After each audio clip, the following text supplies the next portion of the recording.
Good morning. This is the second day of David at his desk.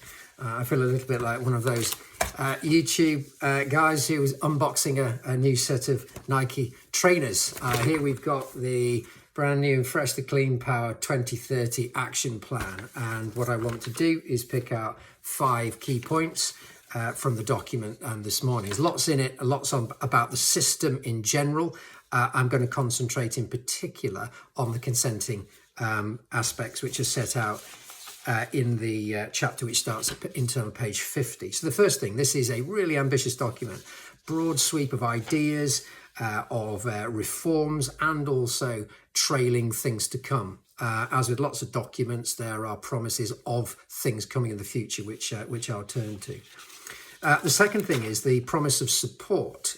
So across the system, there's the promise of more money. So on internal page 51, bullet point 1, government, we're going to equip organisations across the planning system with the tools they need to help deliver Clean Power 2030 and mission critical projects. Extra money, so £46 million is mentioned in the document for the planning system, but also, interestingly, increased scrutiny. And what they say is they're going to look at the ability and suitability for handling an increased number of projects of both the planning inspectorate and departmental consenting teams. So a bit of a tease there about structural change which might come along.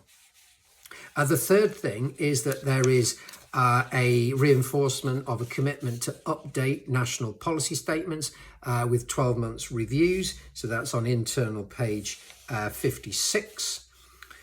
The fourth point is that they consider that the PPG is out of date, and there is the promise on page 56 to update the planning practice guidance in 2025 to provide clarity on the application of planning policy for renewable and low carbon developments. The fifth point is in relation to community benefits, and there's a desire to ensure that communities directly benefit from clean energy infrastructure.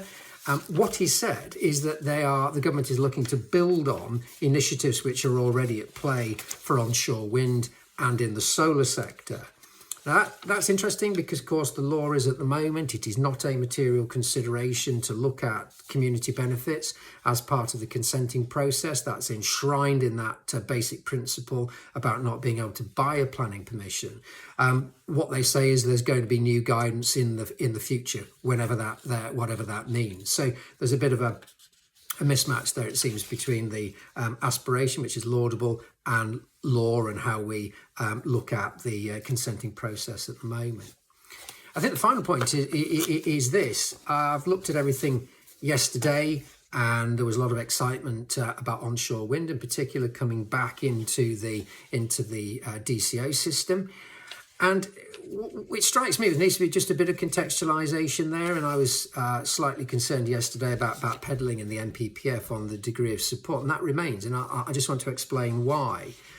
When you look at the largest onshore wind farm in England, it's at Keadby at the moment. That's 34 turbines and 2 megawatt turbines, and yes, they're old, but if you look at the largest of the new vanguard of schemes, the Cubico scheme, Scoutmore 2, with which we're involved, up to 20 turbines or 21 turbines, and that's going to be about 95 megawatts. So I've been involved wind for onshore wind in England for 20 years and know most of the sites, most of the opportunities.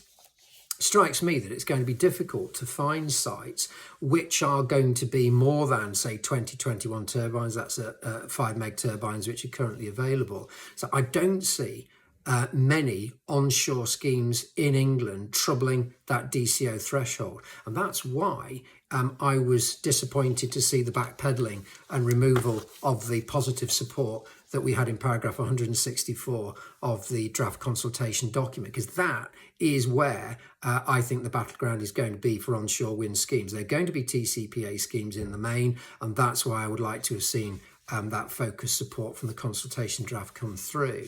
Now, whether or not that is going to get clarified, we're told the PPG is going to confirm how we should be applying this new guidance in the framework. I don't know, but let's hope but the government is listening and that tweak is made. So it's a long document, lots to read, but I hope that's a neat summary of the key points as I see them.